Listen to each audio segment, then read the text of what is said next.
Hello, everybody. Welcome to the webinar. This is the second of the 4-day live trade execution webinar series entitled How to Capitalize on Monster Moves in the Markets. My name is Mark Shawson, the pattern trader. Yesterday, I introduced myself and spoke a little bit about my price pattern, price action trading methodology that relies exclusively on the observation of price movements in the markets. So I don't try and evaluate what the Fed is saying. I don't try and evaluate where inflation is going.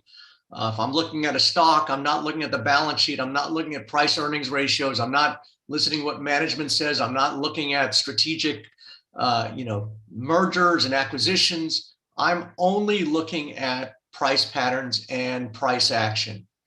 And today I'm going to talk a little bit about risk management, how you can size your trades. This is a very overlooked component of trading. Everybody kind of really just romanticizes getting in the market, getting on a big trade and making money. But obviously it's a lot more than that. And discipline and risk management, especially in this market environment, is of unbelievable importance. If you don't understand this concept, you likely will never make money in the markets, because if you take too big a risk on individual position sizes, you can get a random set of trades, 3-5 trades, and if you're taking 5% risk on each trade, you can be down 20% before you even know it. And then, in order to overcome a 20% move, you've got to, make 50, 30% back in the markets. And so it really becomes a very negative cycle. Once you get yourself in a hole, very difficult to get yourself out. So we'll talk about risk management today. Everything, I do is very transparent. I try and show you what I'm doing in the market. So I have these call options in a stock called JD. I have these $76 calls that expire on Friday. That means this stock needs to go north of $76 for me to make money. It's currently trading around $75.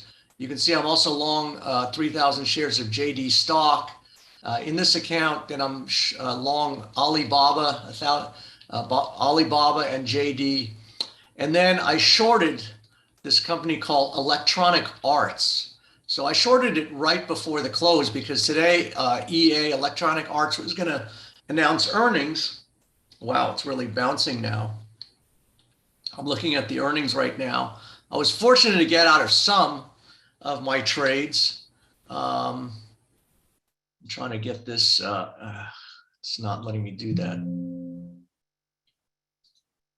I think I have to get out of this thing. So I got out of some of my trades down here. I got out of 500 of the 1,500 at 121.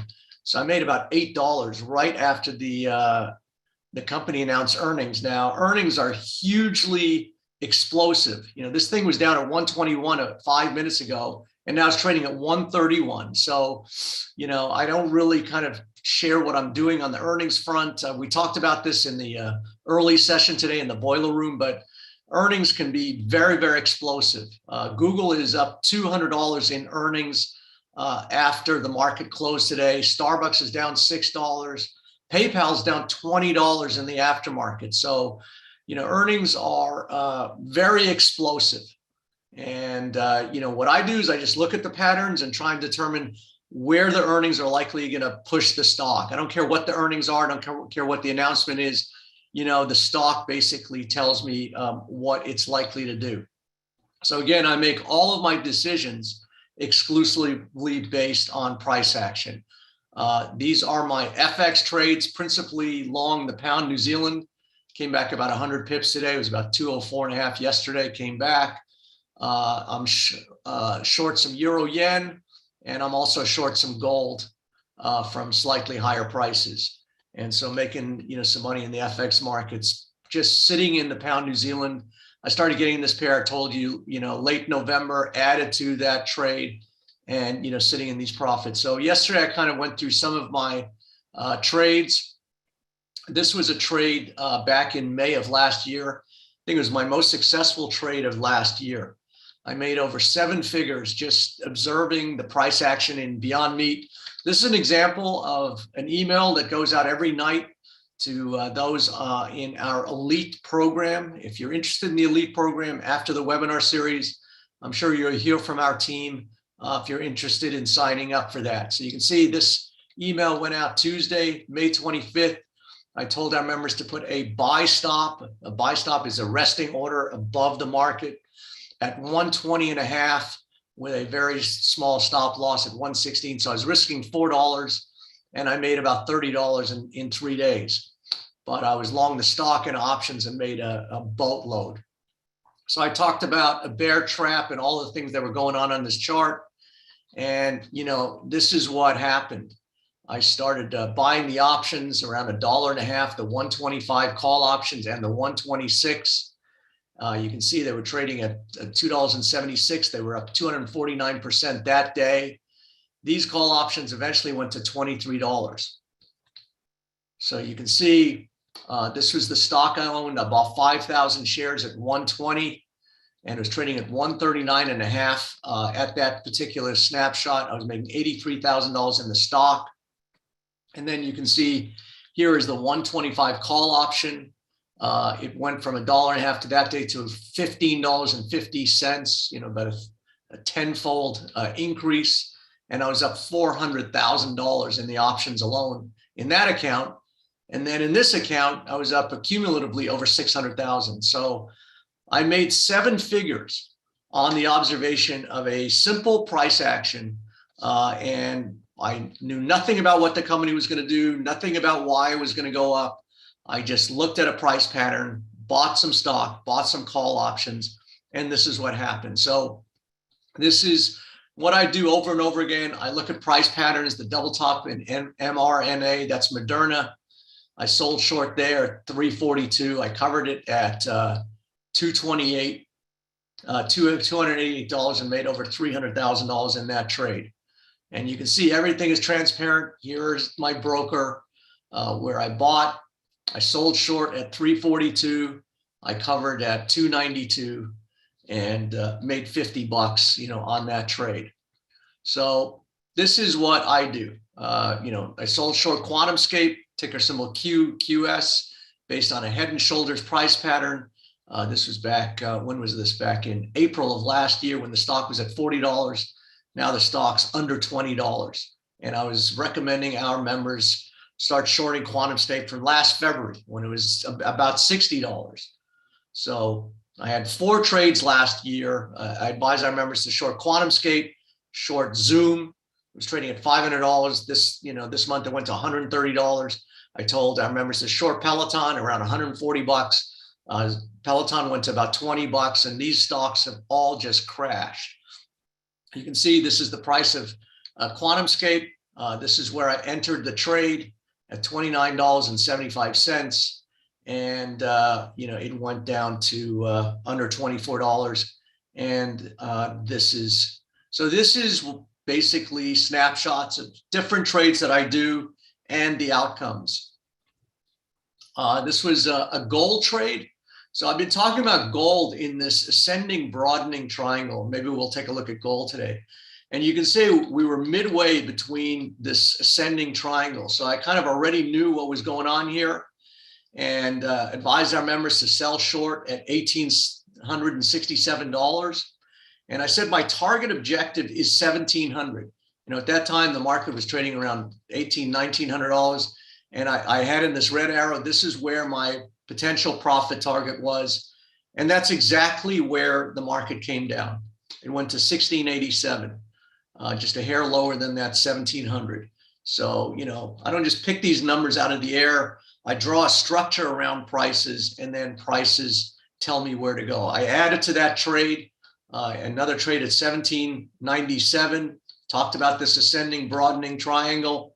And this is where it went. I took profit a hair under $1,700 at 1687. And that's exactly where it coincided with that ascending broadening triangle. So maybe that's a good place for me to start, is taking a look at gold to show you why I was shorting gold, what I'm thinking of gold right now.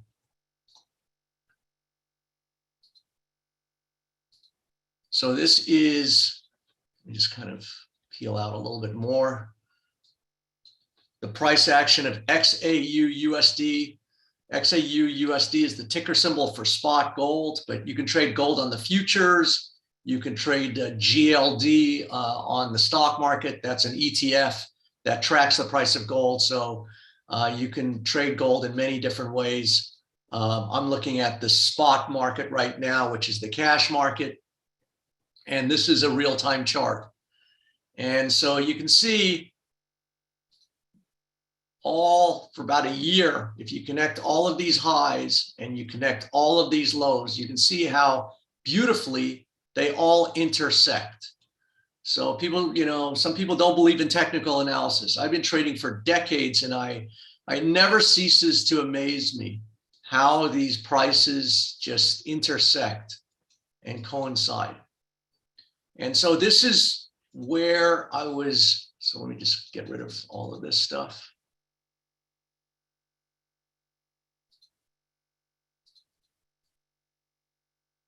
So about midway through last year, when I was shorting it at about 1,867, gold was trading right there.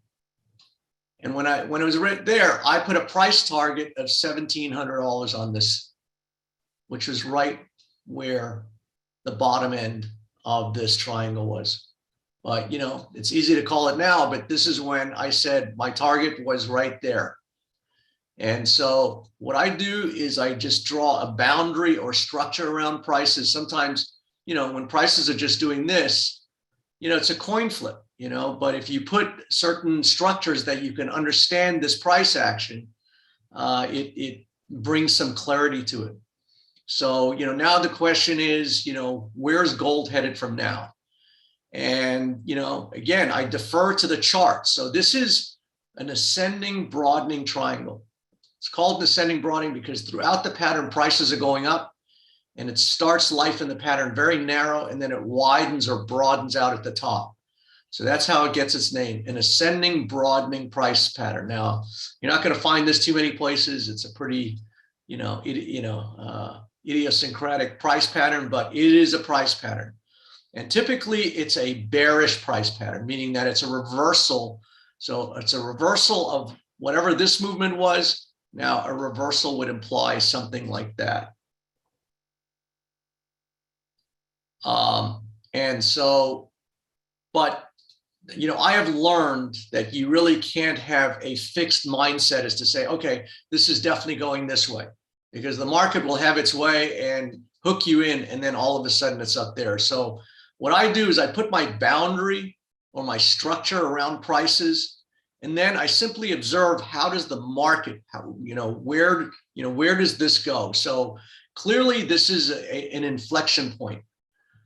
If we got back down to this lower boundary around the 1770, 1750 area, to my mind, this would start breaking the lower end and start opening up the possibility of a move lower. Now, sometimes you can get these traps where it traps you and goes the other way. And so the way I try and bring clarity to these patterns is I look at the price action within the pattern. And what do I mean by price action? So I talked yesterday about this concept of a key reversal. And maybe I should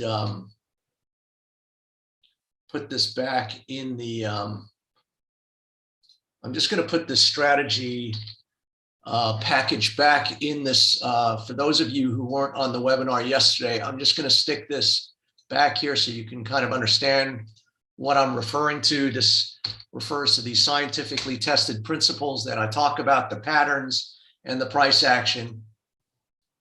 And I put a link there. Dwight, if you could put that link in YouTube, that would be great too. So what I talk about is I look at direction, I look at patterns, and then I try and look within the patterns to determine, how and when to join a trade. And what I mean by that is when I say look within the pattern, I look at these price bars. So every day you have a high, low, and close. Or in this case, this is a weekly chart. So each one of these price bars represents 1 week in time. So, this took 1 week, Monday to Sunday, to form that bar. And while we're looking at that bar, you can see during that week, it made a new high. And by the end of the week, it closed on the low.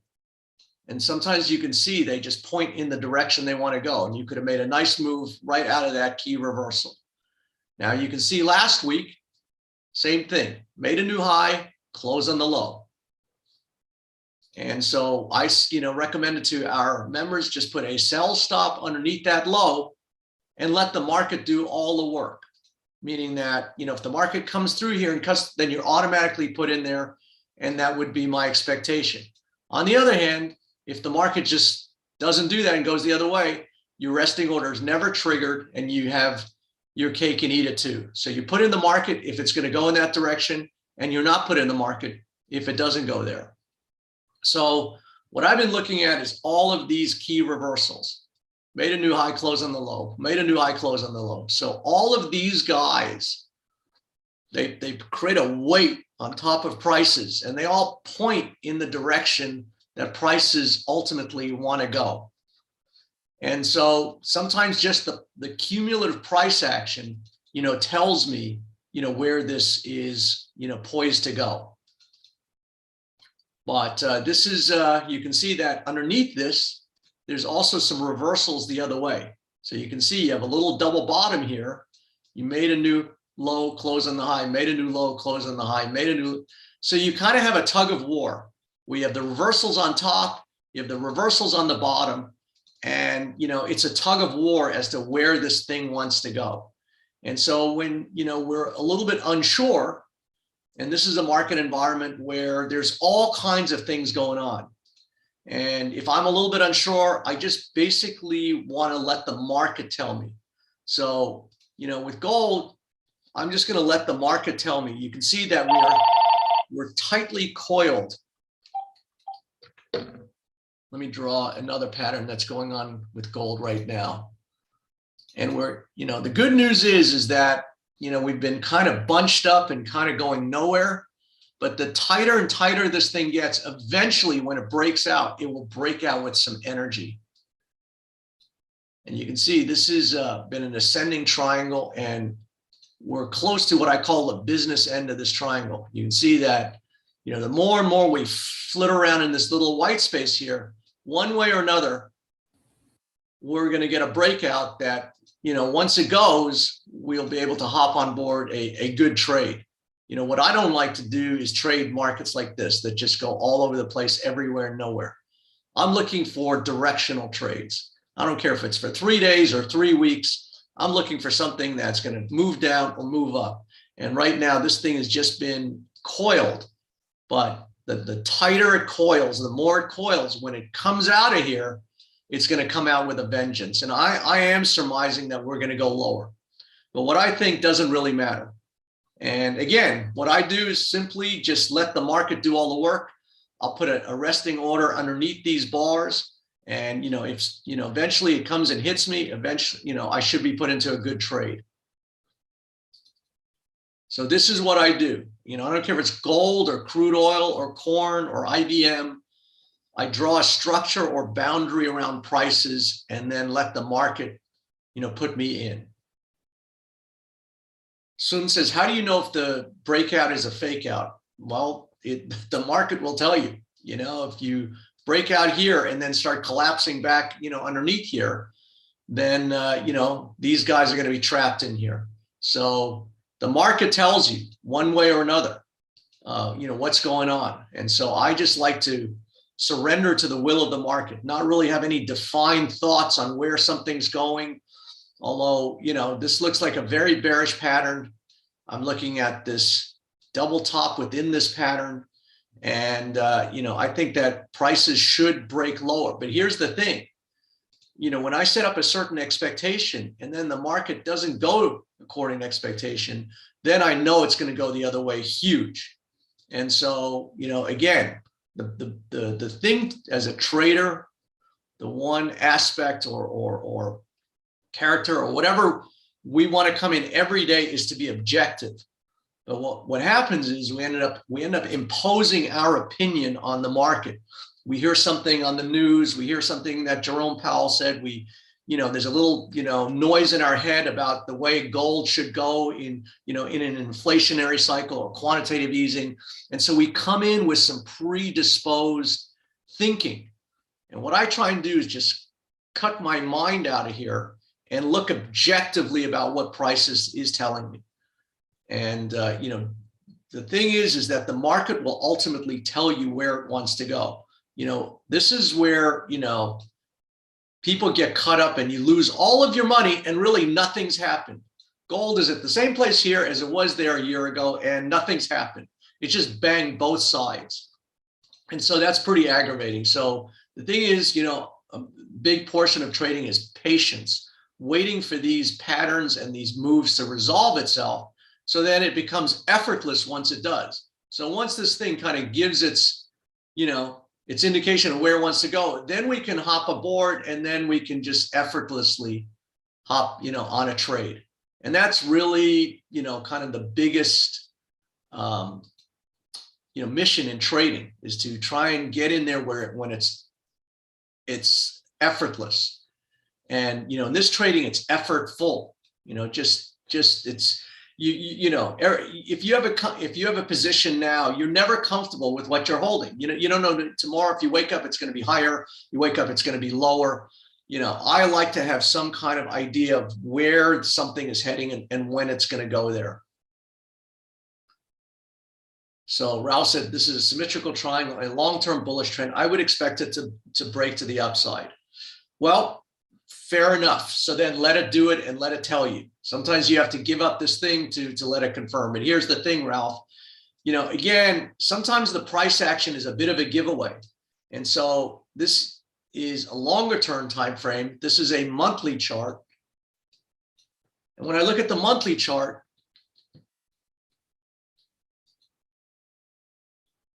what I see is a bunch of obstructions on the upside. But guess what? If the market makes it through these obstructions, then it's really going to go. So you can see that this is a monthly chart and we have the same symmetrical triangle on the monthly chart.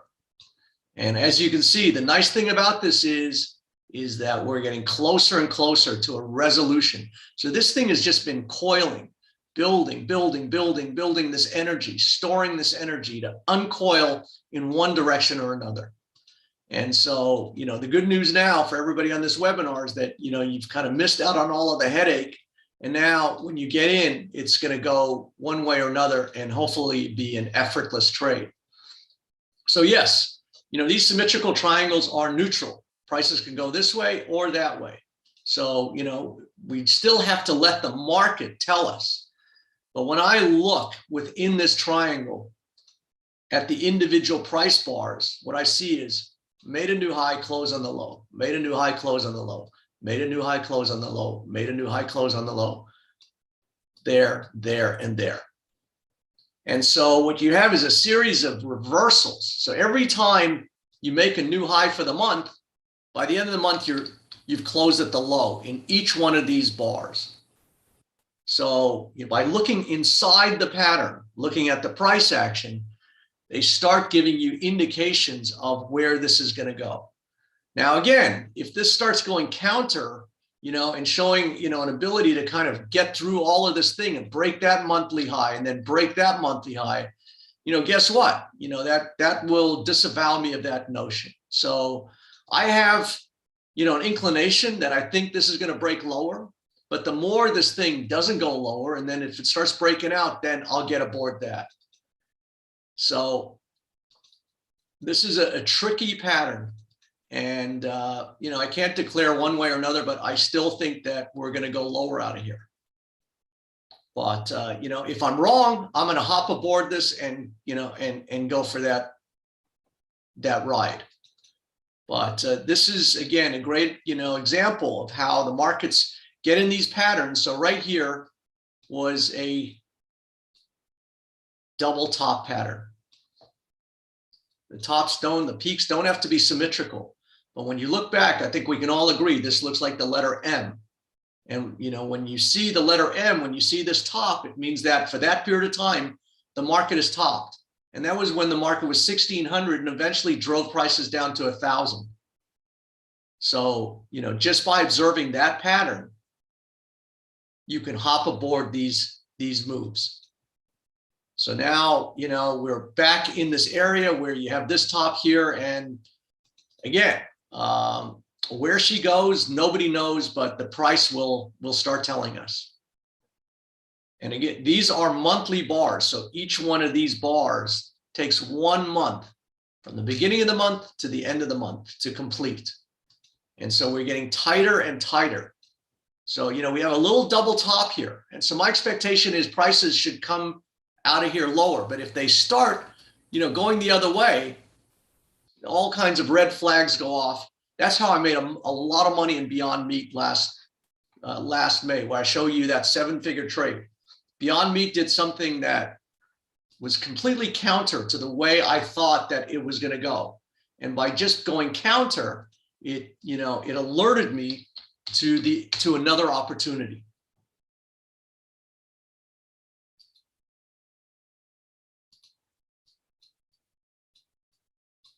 So this was Beyond Meat last May. And there was all kinds of bearish price patterns, so that when prices dropped through this neckline right here, my expectation was that prices would go like that. And when they started kind of digging in, putting this rounding bottom and started going back through this neckline, all kinds of flashing and warning signs went off in my brain that, you know, this is not acting, you know, in the way I thought. And so I just went with it. So I bought the stock. You can see there was a little inside bar right there. An inside bar is where the range from high to low sits within the range of the previous day. And all that says to me is that this is a coil. It's a storing of energy. And the energy is going to unleash in the direction by virtue of the previous pattern. In this case, it was a rounding bottom. And so, you know, that day I just loaded up on the stock and the options and made 7 figures when this thing went from 120 to 160. And then eventually it went back down in the downtrend. So there are kinds of, you know, all kinds of fake outs. But what I'm saying is that I look at certain things. I have certain expectations of where prices are going to go. So in this case, I think prices in gold are going to go lower.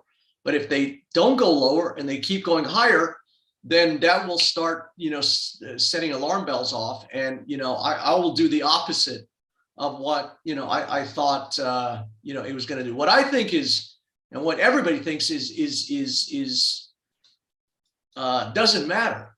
It's what the market, you know, is going to do. The whole thing is to surrender to the will of the market. And this is the hardest thing. You know, we're all human beings. And so we have ego, we fight, we do all, the thing is to just eliminate all the process in your head and surrender to what you're looking at. And that is the hardest thing to do, you know, as a trader. We're not robots.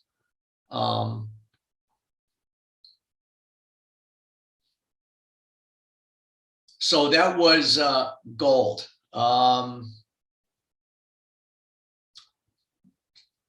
markets are so crazy right now. And so usually I'm pretty clear when I come on these presentations, you know, what to do, what to talk about. But what's happening now in the stock market is, you know, that's why I'm so tentative. You know, I'm not very active right now. I'm kind of in a wait and see mode because, you know, if you get caught out, you're going to get, you know, caught out in a big way. And so let me just peel out here. I talked a little bit about this index called the IGB. And to me, this is a proxy, you know, for what's going on. And I'm kind of seeing if it's, I mean, Google is up huge in the aftermarket. So it's driving the market in the aftermarkets up huge.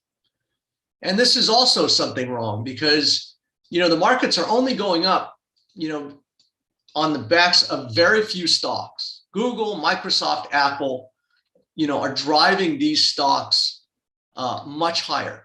And to my mind, you know, unless you have some breadth now, so PayPal is down $20, Starbucks is down, everything down, but Google's up and so the market's up. And so to me, there's something wrong with that. So this is trying to peel out. Okay, so here we go. And it doesn't really matter what this chart is. It could be corn, could be natural gas. It doesn't really matter. I would look at this pattern and this price action and make a decision, you know, if it was natural gas, if it was wheat, if it was PayPal, whatever it is. So this is and I've made it pretty blurry now, so you can't really see the individual bars, but I just wanted to show you a bigger picture. All right. So this is an ETF called the IGV, and it mainly comprises all of the technology. Microsoft, Salesforce, Intuit, all of the big technology companies. And technology is really what drives the market. And so if we can understand where technology is going to go, it's likely that we can understand where the market's going to go. So you can see that last Monday, the markets and IGV found a bottom, you know, right in this area. So it's amazing how markets come to a certain area, and, you know, it's no coincidence that, you know, certain support and resistance kicks in at certain levels. So we found a certain support there. And now we have what I would characterize as a double bottom here.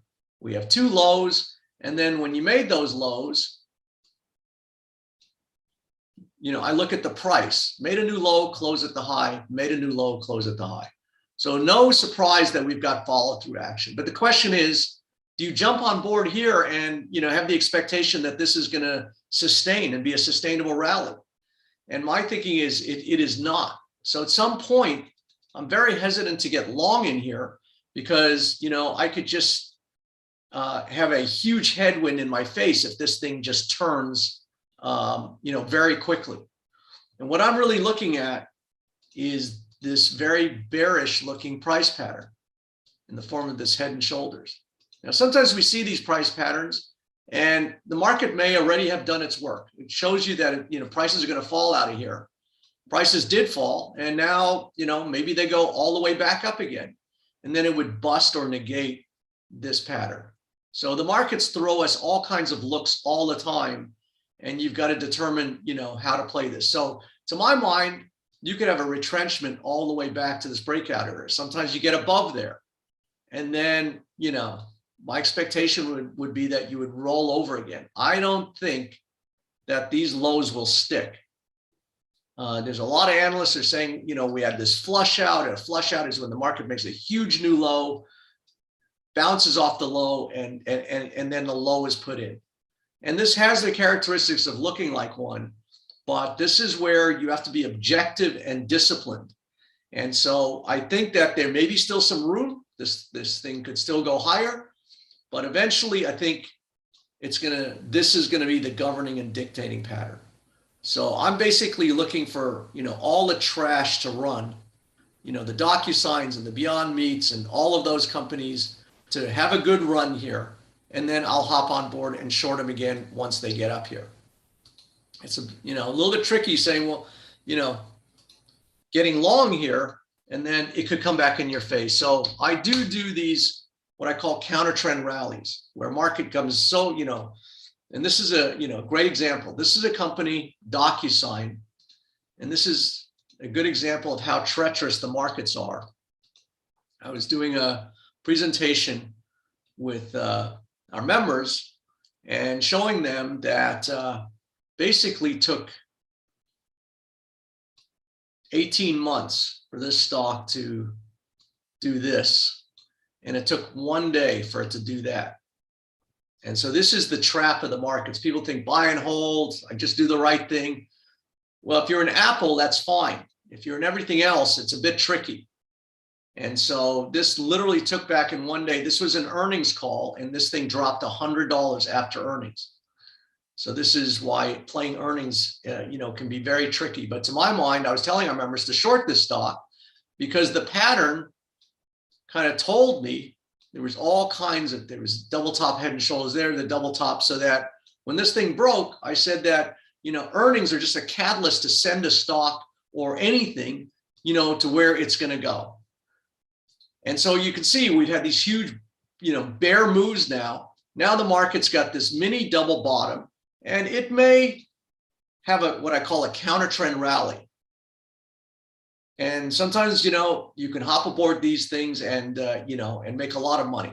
And it's all about setting up risk reward trades. So you could even trade this thing thinking that if, this is your risk, you may have that kind of reward. But, this is something that you get long and then all of a sudden you wonder why it's in your face and you're struggling with it.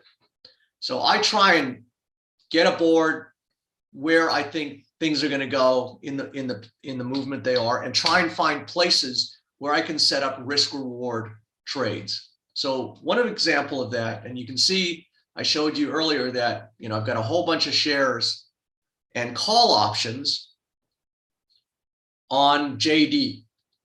This is the ticker symbol JD.com. It's a Chinese company. Again, I don't really care what the instrument is. What I'm looking at on the chart is patterns that, to my mind, show me where the next trajectory is going to be. What I want to do is hop on board a move. I don't care if it's 3 days or 3 weeks or 3 months. What I want to do is find something that's going to move from one level to the other. JD goes from 75 to 80 or 85. I can make a lot of money by risking $2 and making 10. And so, when you look at this chart, it's very back and forth, right? To the uninitiated, this would look like nothing. It's just, this is a coin flip. And so I'm just looking, deep within this price action. I see this double bottom here, this bottom here, and then ultimately you have a bottom there. And you cut above this neckline at $70, and now you're starting to come out of here. So I think the path of least resistance in JD is higher. And alternatively, I think that the risk is very low. So what I would do is I would buy it here at 75 bucks. I put a stop loss there. You've got a $3 risk for what could be a huge upside. So this is what I do. I look at certain areas where I don't have to worry about what the broad market's going to do, what the Fed's going to do, what Google's going to do, what Powell is saying. I just try and find areas within whatever I'm looking at to try and set up a risk reward proposal. And so I just started buying JD, yesterday on this breakout, gapped above this neckline. And so I think that all of these patterns underneath here, these bottoms, if a market is bottomed, then what? Over time, it's going to do what? It's going to find a way to go higher. This is what we saw in the pound New Zealand yesterday. Pound New Zealand was excruciating. It put in a bottom, but then it just gave you all kinds of head fakes. And so you kind of have to trust the patterns and understand the patterns that are dictating the behavior. And that's why the stock market is very tricky right now. You've got, short-term movement that is very frothy and going higher, but you've got these patterns that, suggest that, maybe this thing will turn. And so we're in this middle period right now where I find, I'm a little bit, it's a little bit tricky. It's hard to kind of walk and chew gum at the same time. On one hand, I feel like I could be blindsided when the selling pressure comes in. On the other hand, I'm looking at certain pockets of strength where, I can buy things. But again, it always comes back down to setting up your trade with a risk reward. And so I'll talk a little bit about that. So, in stocks, and we've actually our team has put together a calculator, and I'll talk to I'll see if it's ready yet. Where there's all kinds of calculators for FX market and whatever, but people don't know how to do the same for stocks. But it really comes down to math and certain basics. So if you think you want to buy JD and you want to put a $3 stop loss on it, so your risk is $3, right? So let's say you have an account size of $3,000. That's your account size. And, I typically say that you shouldn't risk more than, 0.5% to 1% on any given trade. So if you risk 0.5%, you could have 10 bad trades in a row and only lose 5% of your money and come back to fight another day. This is the opposite of what most people are doing. Most people are taking 2, 3, 4% risk on a trade. And so, 5 trades or 10 trades come along and now you're down 30, 40, 50%. So the way to set up your risk is, let's say you have a $3,000 account and you want to risk 1%. Now my math is pretty bad. That would equal to $30, right? 1% of $3,000 is $30. So that's what you want to risk on, this trade. And now you come to the chart and say, okay, in order to get in this trade and stay in this trade, I need to risk $3. And so my total risk is 30. That means I can buy 10 shares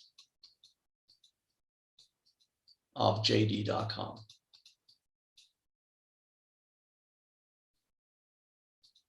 Does everybody kind of understand that? So that way, you're wrong. JD gets mashed out. Your stop gets triggered. Guess what? You still have $2,970 left of your $3,000 and you live to fight another day. So it's not a question about, how many winners you have, how many losers you have. So what I said is that I typically, set up trades where I have a 3-to-1 risk reward. So if I'm getting in here with a risk of $3, I want to see my way to making $9. And I think you could do that in the stock. I think you'll get that kind of movement. So if you can make that trade-off, so if you make $9 on this stock, and then the next trade you lose $3, and the next trade you lose $3, you've lost 2 out of 3 trades, but you're still ahead. And so the whole idea is to take out bigger moves in the market. And that's really what I'm looking to do. We talked about the pound New Zealand trade. So let me just kind of take you back to those trades and I'll show you how to use the calculator. So this was my trade on the pound New Zealand dollar.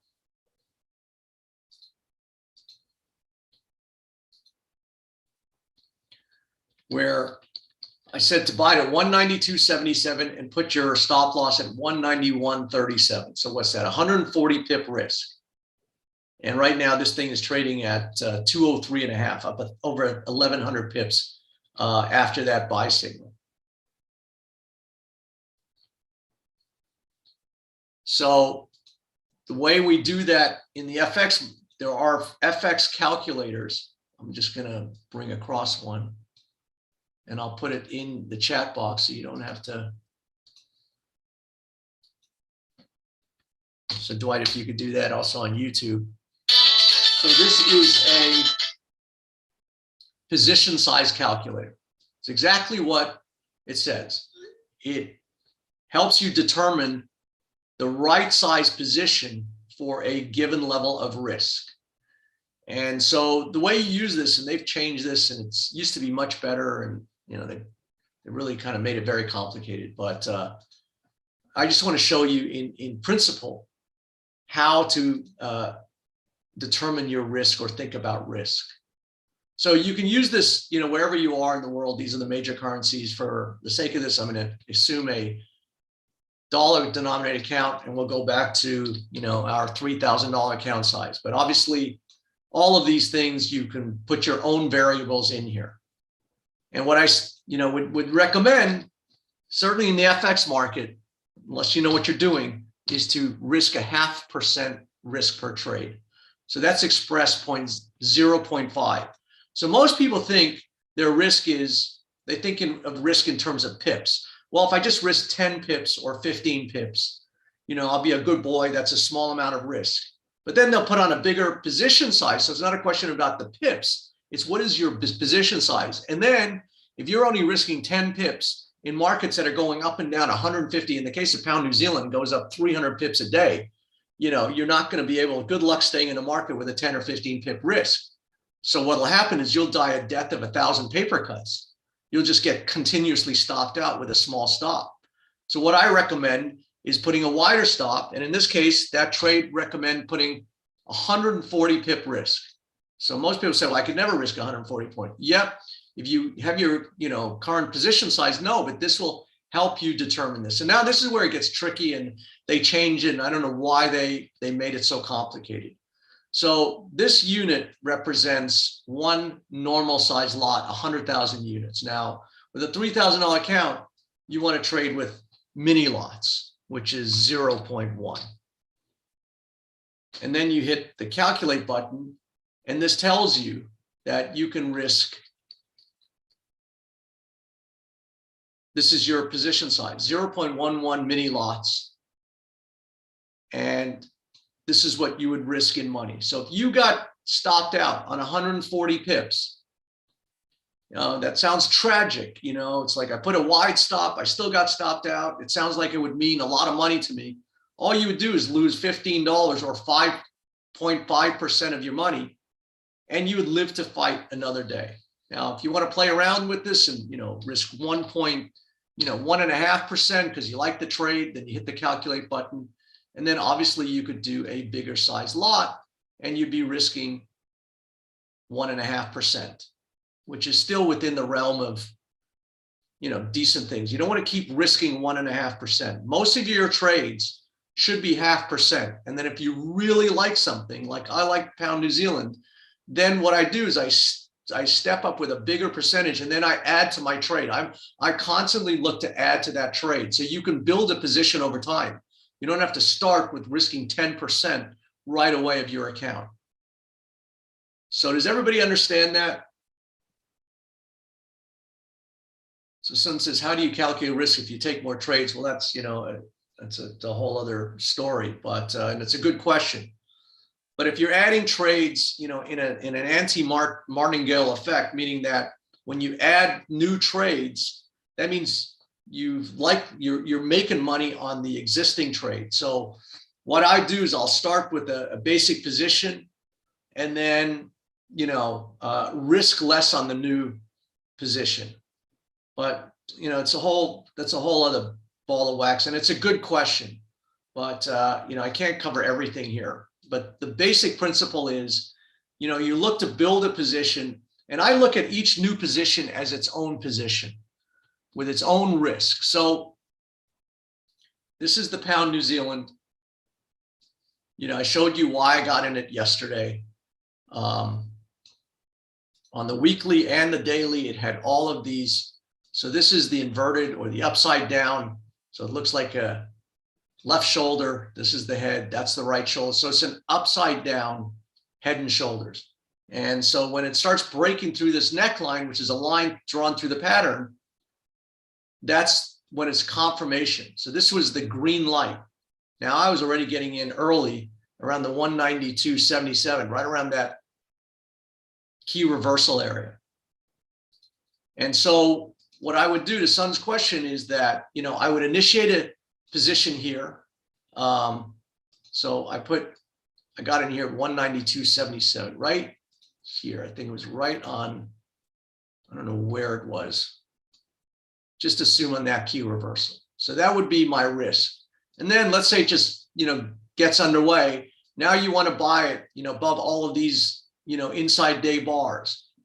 So then, you've already made all of this money on this position.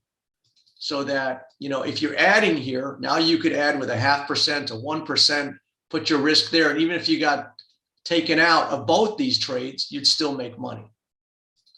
So what you could do is you could start with an initial position size of 1%. And then every time you add, you can just, have 0.5%. But you're already making money now you're making money on two positions into this position. And so you can just keep adding, but keeping your risk within a boundary that you're not going to get wiped out. The whole point of trading is to stick around for another day, right? And not get wiped out. David says, when trading options, do you care about the overall spread, bid versus ask? Sometimes, like these IGV puts that I've been looking at, sometimes the spread will widen where it's a 50% spread, where it's bid $3, offered $6. So that means the minute you buy it at 6, you can only sell it at 3. So you're going to take a 50% haircut right on there. But with options, you're looking to throw a Hail Mary. And so sometimes you pay a bigger spread just to get in there because, if there's a big move underway, the spread's not going to make that much of a difference. It makes a huge difference, obviously. So when I look at an option, I look at an option in terms of, can I make at least 3 times my money on that option? Because most of the time I'm going to lose 50% or 100%.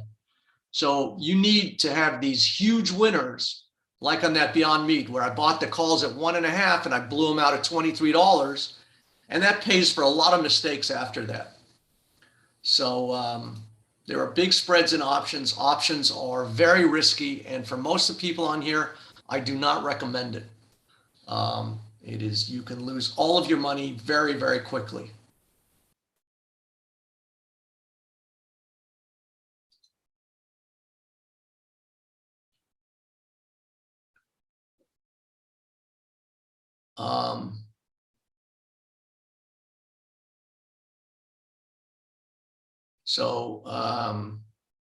People are asking, what is a PIP? PIP is just a minimum increment of a unit in currency pair. So if pound New Zealand goes from 197 to 198, we say it's moved 100 pips. So if it goes to 197.01, it's a pip. 197.02, it's a pip.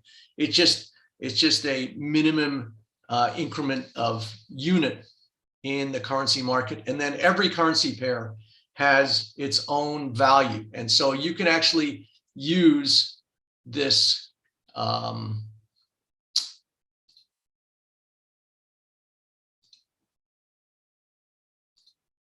this position size calculator. If you go to the home under, you can see all of these Forex calculators. And so it will show you the position size calculator, then you can see the PIP calculator. So then it will show you in the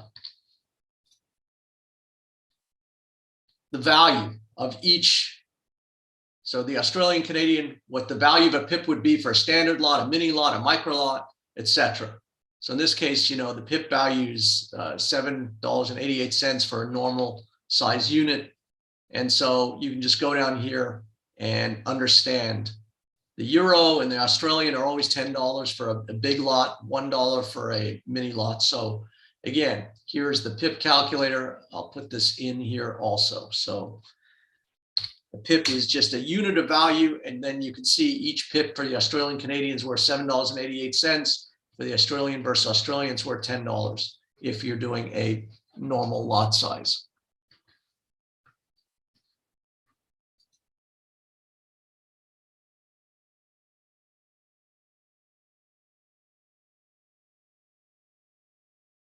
So Shay says, what do you suggest as a market scanner? So here's an excellent one that I use.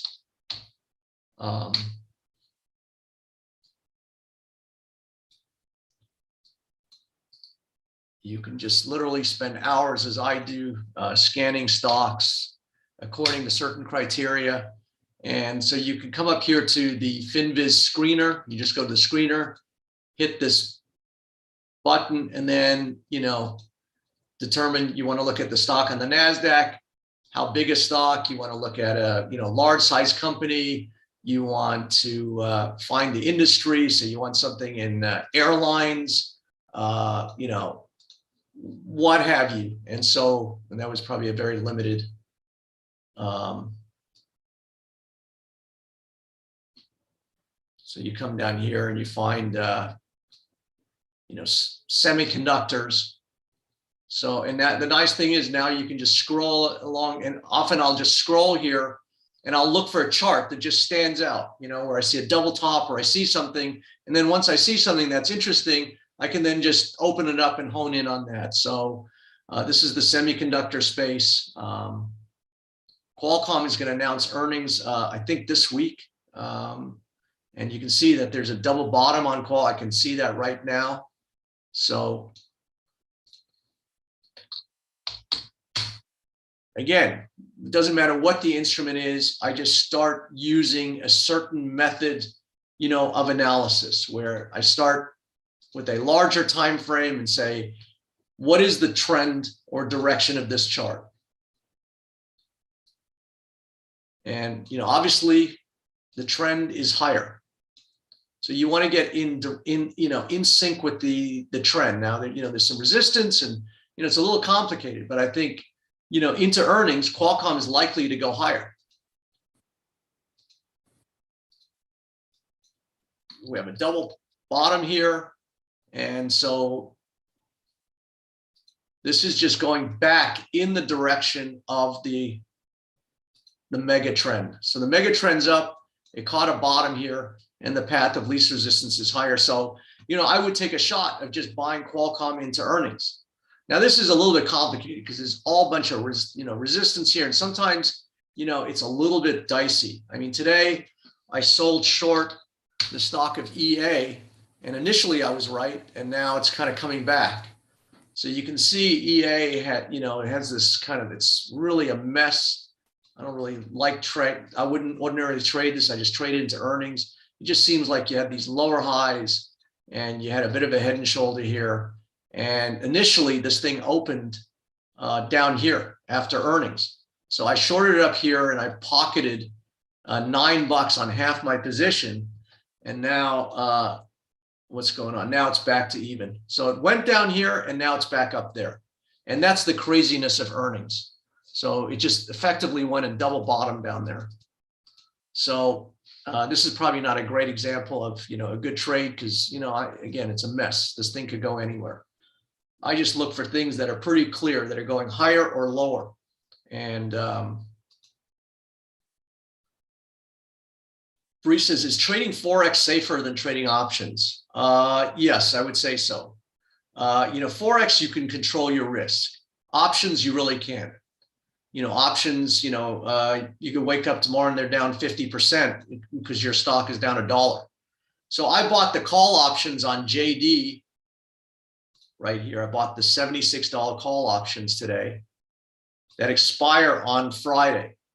So what this means is that, and I paid $1 for it. So actually my break even is $77. My break even is right here. So unless JD closes right there on Friday, I'm going to lose some or all of my money. So I paid $1. I paid 76. So if it closes anywhere between 76 and 77, I would keep that increment of $1. If it closes at 75.99, I'm going to lose all of my money. I'll lose the entire dollar that I put up, even though the stock might go up, another 50 cents between now and Friday. If it doesn't go above $76 and certainly to 77, I'm going to lose all or most of my money. So, in FX, just like anything else, you can control your risk, meaning, you get in here, on the euro yen and you put your risk there, you're not going to lose all of your money. You're going to risk 0.5%. So, yes, trading options is really not for the faint of heart, and you have to be willing to risk 100% of everything you put up.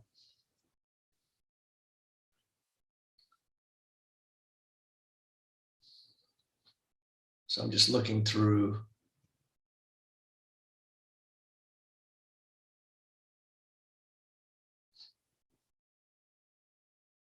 some of the questions here. How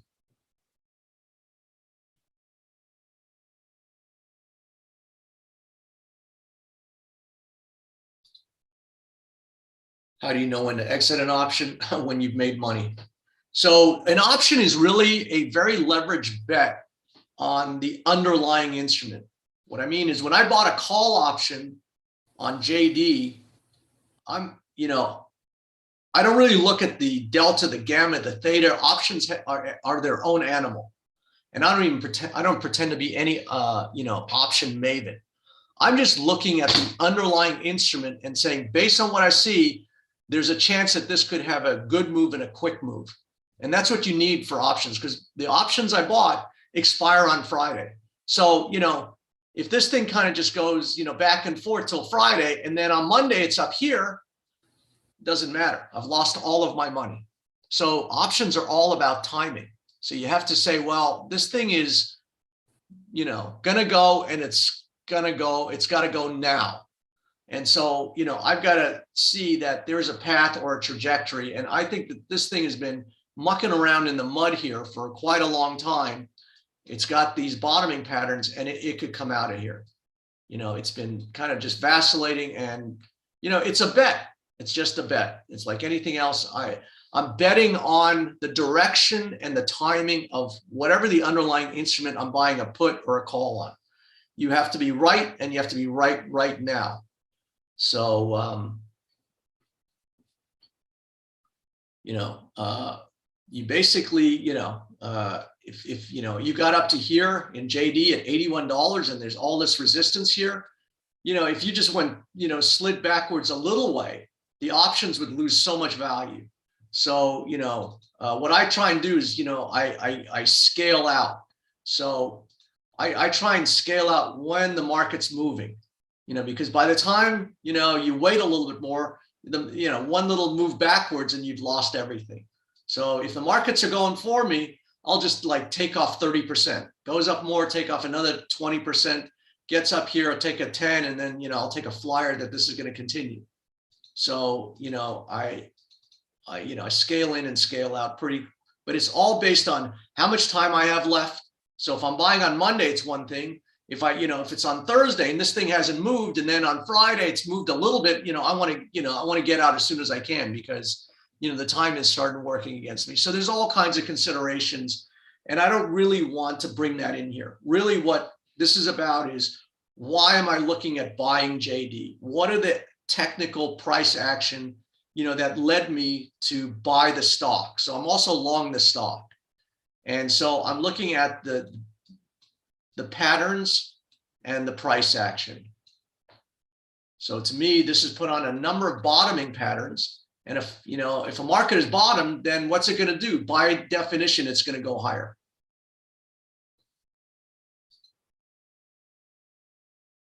Laszlo says, based on your comment, do you do day trading most of the time? No, I actually prefer to stay in a trade and, wait for it to do that. So with options, it's a whole other thing. If options give me, if JD just goes up $5 tomorrow, I'm going to get out of half my thing very, very quickly, and take a nice profit. So no, I don't do day trading. I try and look at things that I feel are setting up for extended moves over time. I mean, I'm in this, pound versus New Zealand trade for 2 months now. So just the opposite of a day trade. I'm in pound New Zealand since November 22nd. And you can see it's just been going up, and today came down. I'm not panicking. I'm not getting out. I'm actually looking for a place to add to this position. So once I feel like I understand what the governing pattern is, and what I mean by the governing pattern is the pattern that's governing the direction. So to me, you have, it's also, this is the daily, but also on the weekly. So this is the inverted head and shoulders. So this is a bullish price pattern. This says that once this is completed, once this whole base is completed, that then prices are going to break higher. And that's exactly what you see. Now, most people think, well, okay, so, now it's coming down.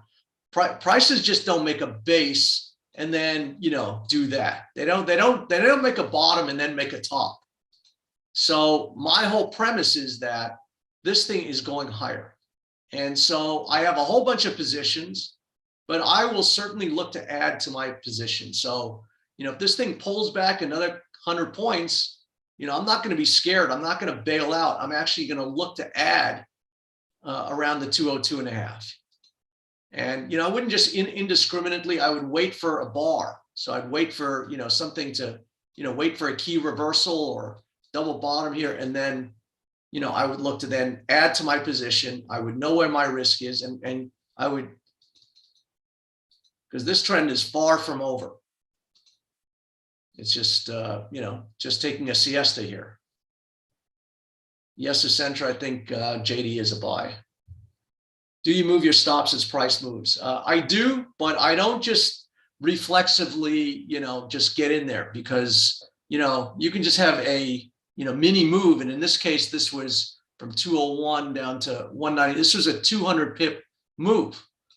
So, if you kind of, having this thing and then you kind of think, well, I'm going to put mine close to break even, it stops you out and then starts going back up. So, I don't like to advertise this, but sometimes when I feel very confident, and I said on December 22nd, I think my last video of the year, my last throwaway comment, I said, my prediction for the currency of 2022 was going to be pound New Zealand. And so far it has not disappointed. And so, how did I know that back in December 20th? Now we're February 1st. And this thing is, 1,000 pips higher than when I made that prediction. It's the market tells me. And so I try and get on board these big trends. So this is where you make money, where you get on board these mega trends, where you're not day trading. Yes, you could pick out 30 pips here and 50 pips there if you're lucky. And then the next day you're losing 75 and, on and on. So, to me, getting in and out of the markets every 5 minutes is a losing proposition. So Tyron says, should we get on board? If you have a big, wide risk, then yes, you should get on board. I can't say too many more times that this thing's going a lot higher, but it could certainly pull back to 202, another 150 pips, and it would be meaningless. So I would look at, pullbacks as an opportunity. Juan says, do you trade crypto markets? I trade everything. When I look at the cryptos, I look at the crypto proxies. So like Coinbase put in a little double bottom recently, may have some follow through here. So you've got a double bottom down here. This could be an interesting trade. I'm still trying to, figure out so this looks like it could be what I call a bear trap, where you can see that prices break below a line here. And this is what Beyond Meat did. It broke down here, then it started breaking back above this neckline. I go, whoa, this should be going down. And if it's going up, and that's what happened. I bought Beyond Meat and it did that. So sometimes the market set these coils, these traps where, everybody's putting their, so all these people are now watching this level. So now if you put your stop there and now you're short, guess what? If this starts going the other way, you get trapped down here. So it's called a bear trap.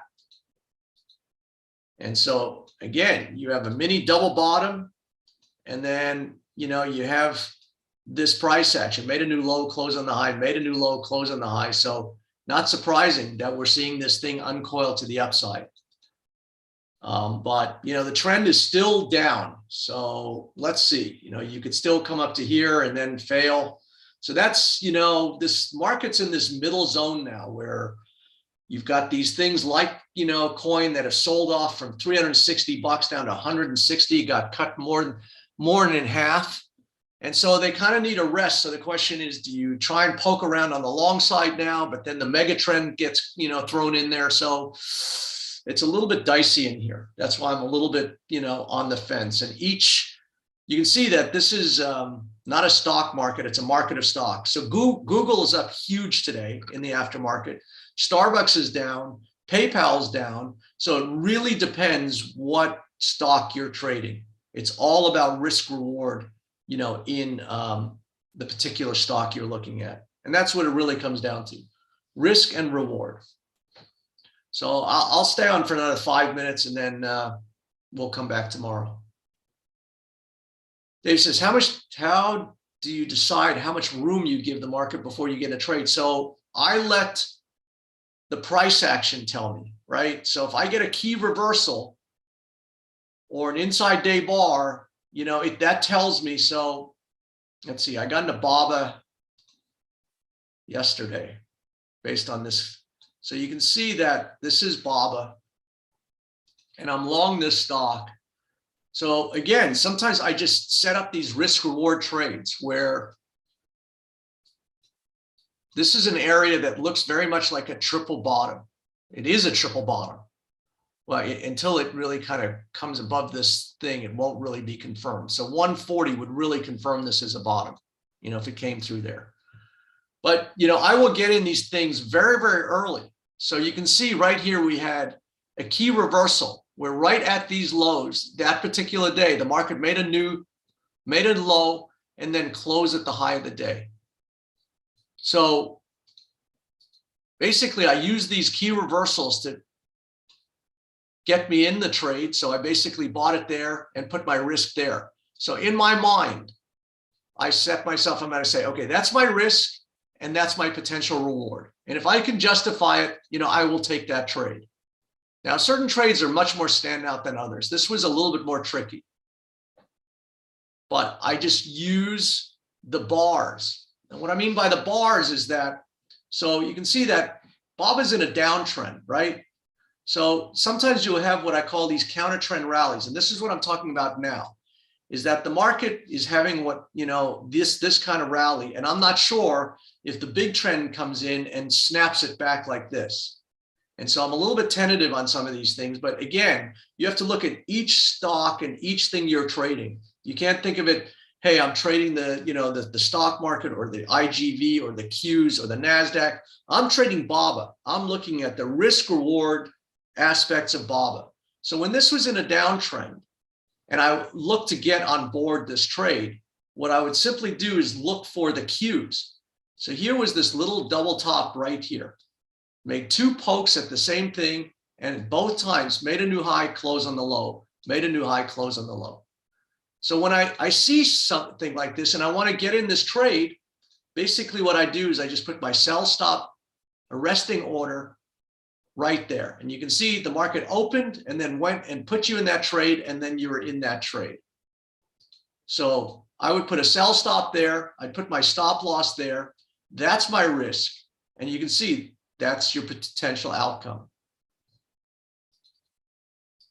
Now, in this case, the double top gave way to a huge move.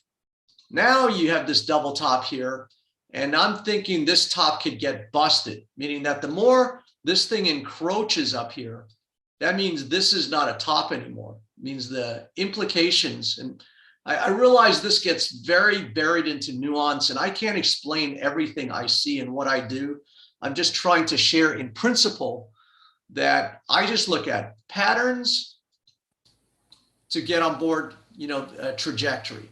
So to me, patterns, once you see a pattern, it indicates a certain trajectory. And if the market's not going in the way that it's indicating, then it's going to do the other thing. But, you know, here's a double top right here, and you went down. Here's a head and shoulders right here, and you went down. Here's a double top, head and shoulders here, and you went down. Here's a double top here, and you went down. Here's a double top here, and you went down. Now you have what could be a triple bottom here. So now you have the potential of another pattern forming to now start sending it the other way. So, you know, things go down, but when they end, when trends end, before they end, they put on a pattern. In this case, this could be a triple bottom or what's called a rectangle bottom, whatever you want to call it. Prices go back and forth in here. And then when they start breaking out here, you look back and go, whoa, that was a bottom.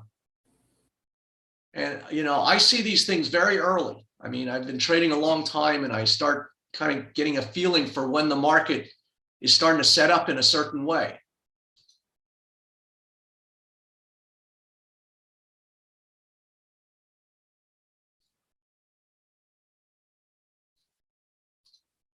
So again, I know I struggle to communicate some of these ideas for some of you who are new. This may seem a little overwhelming, but really what it comes down to is being completely objective. So I don't know anything about China-based policy, what Biden's going to do with China, you know, if they're going to start a cyber war, and you can, you know, have all of that noise. I'm just looking at a pattern and a risk reward. So to my mind, you know, you could buy BABA here, put your risk under there, and it should go. If this thing is good, it should go. You know, so, you know, you could just set up certain things where you say, okay, this is a bottom. And if this is a bottom, then we should basically go higher out of here. And if it's going to go higher, then, you know, how do I set up my risk reward? And those are really the ongoing questions as a trader. It's not why did this thing do that? The reasons for why something did it are superfluous. You know, that's to sound intelligent at a cocktail party, you know, to you know, rattle off all of these things. Price is counterintuitive. So right at the bottom, when, you know, there's blood in the streets, is the best time to buy something. So the perception on China stocks is so bad now that, you know, you know, I would not be surprised to see something like that. You're welcome, Afonso. Slabella says it's, you know, so this was a very difficult week for me because typically I'll come in and show you certain things, but I'm, you know, I think you can hear that I've got a lot of these things going on in my brain, meaning that, you know, I think the stock market started this trend down, and the question is it going to continue, or has this recent turnaround, you know, going to go right back, you know, into the direction? And so what I'm trying to do is not really find stocks that are so incumbent upon the market. So like BABA and JD, they can do something different. Even if the NASDAQ started going down, these things could still go higher. And so again, it doesn't matter what the instrument is, just look at a pattern. And if you're wrong, you know, if you buy it here and it goes down here and you lose your 0.5%, it's not a big deal. But, you know, I think that this is tracing out something and it won't be confirmed. So the thing is, this pattern will be confirmed when we come to about 140 bucks. So if we start, you know, coming here, then you'll know that this bottom has been put in. And sometimes it takes a little while for, you know, bottom to be put in. You'll get a fake thrust up here. People get all excited. You'll get another retest of the neckline. And so the markets have a certain cadence. But in the meantime, if the bottom's been put in, you know you can buy all of these breaks. And that's what I do. I kind of look at these patterns. And once I kind of figure out the game, like pound versus New Zealand dollar, pound versus New Zealand drops, you know, 150 pips. To me, that would just be a gift because I think I understand the trajectory that it's in. So John, I will share my book probably tomorrow. So John says, share my book. I'll share my book tomorrow, which actually describes a lot more of this in detail. So we'll do that tomorrow, but thanks for that suggestion.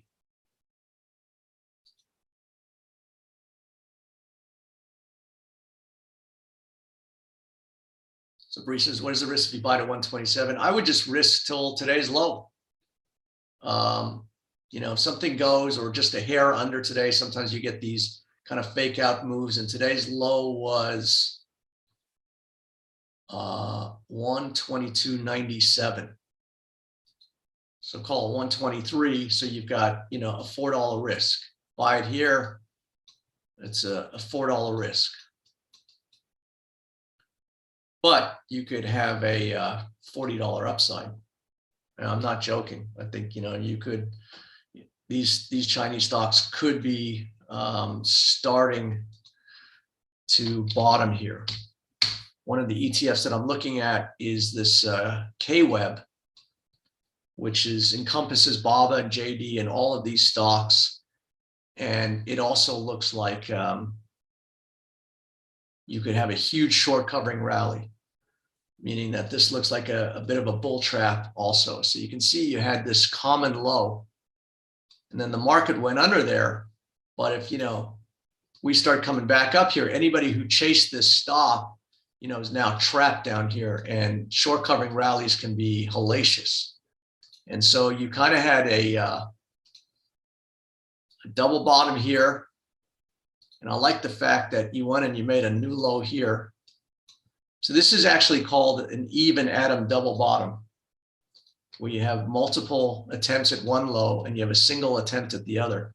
And the confirmation would be right here at around 40 bucks, about $2.50 away. So you could wait for that confirmation, or you can just trade this thing with a very small risk. Get in here and that's your risk. So that's what I'm saying. Sometimes you can find areas of the market where the risk is very low and the reward is very big. And I don't think that's an exaggeration. If this thing works, that's what you could be looking at.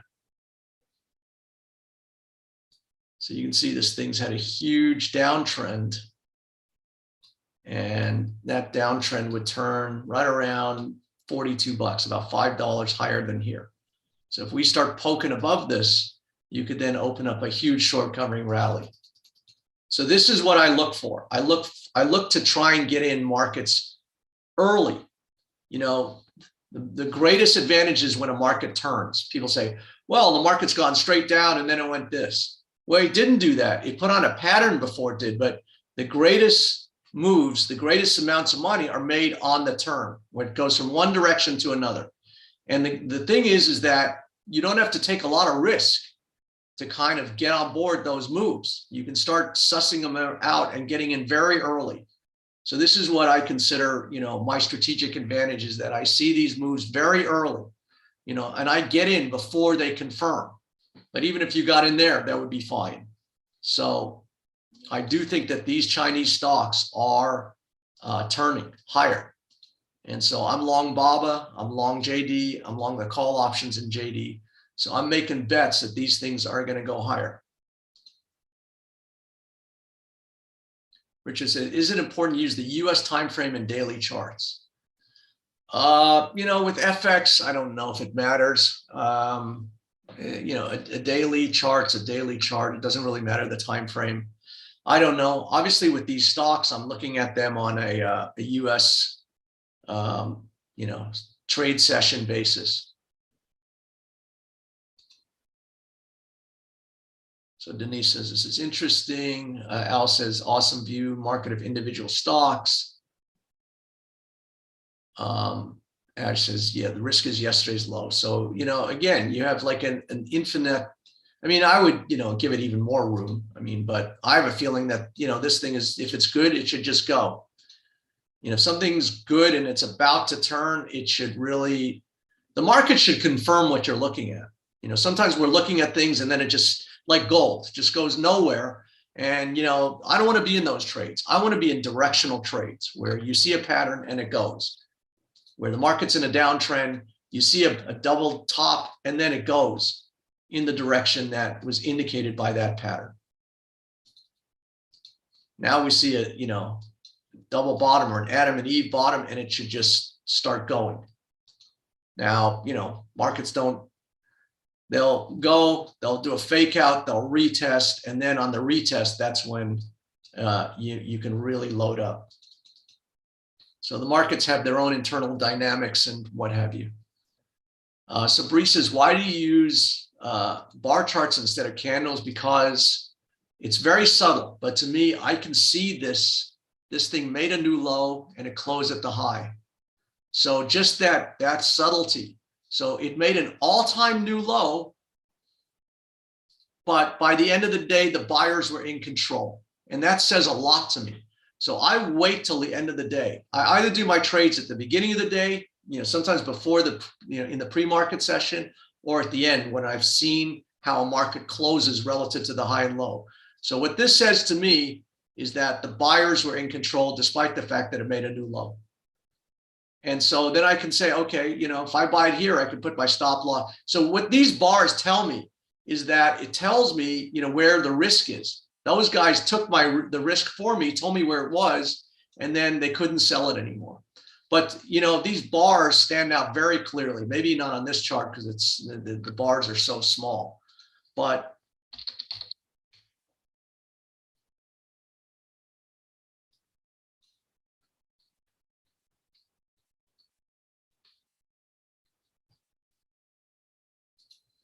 so, you know, with candlesticks, you see, you know, a body or you see a whole thing. It seems, so this is very subtle, but this stands out to me made a new high, close on the low, made a new high, close on the low. So when I see that, I could just, be looking at 200 charts. All of a sudden, I just open that and visually my eye will just catch that. It will see this.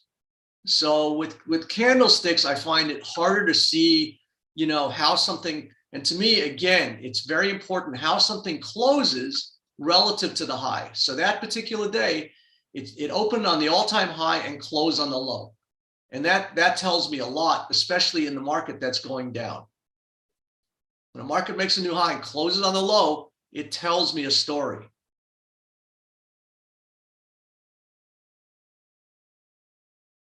So Dean says, I just looked at the Google chart. Yeah, Google's up $200 in the aftermarket.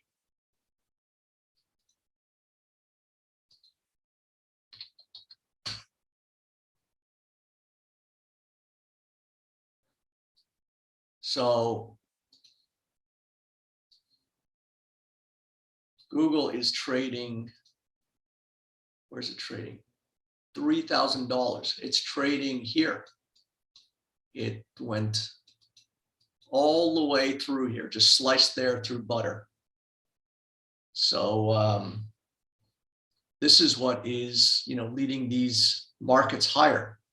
So all kinds of stocks like PayPal and what have you are getting killed, but there's a half a dozen stocks that are going up that are, keeping the indexes, at a high. So to my mind, it's a market of stocks. Google's going up, PayPal's going down, Beyond Meat's doing something else, Baba's doing something else. So I try and find areas, of risk and reward. And again, before there's always a move, there's a pattern, right? So here's this double bottom. Here's the price action that preceded this. So when we look back, we can say, here's the reversals, the key reversals and the bottom. So it's no surprise that this thing's up here. Qualcomm looks like the same thing. So we're looking at Qualcomm now, and Qualcomm's earnings will be in a day or two, and it's really the same thing.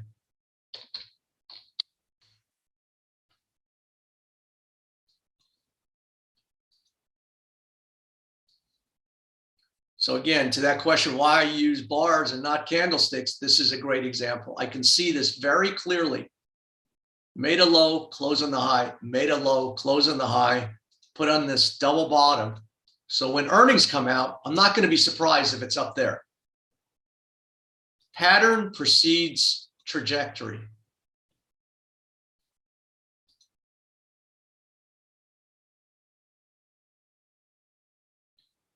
So Valentine, I'm not too sure that the market is put in the bottom, but it's very compelling when you see Google doing that. But that right now is in the aftermarket. It could open unchanged tomorrow. The aftermarket is a crazy place, and some place where you can lose a lot of money or make a lot. All right, I'm going to leave it there. Dwight, thank you for your help. We'll be back tomorrow, 4:30 Eastern Standard Time. All right, Mark, see you tomorrow. Thank you. Thank you. Thank you, Tyrone. I appreciate that, man.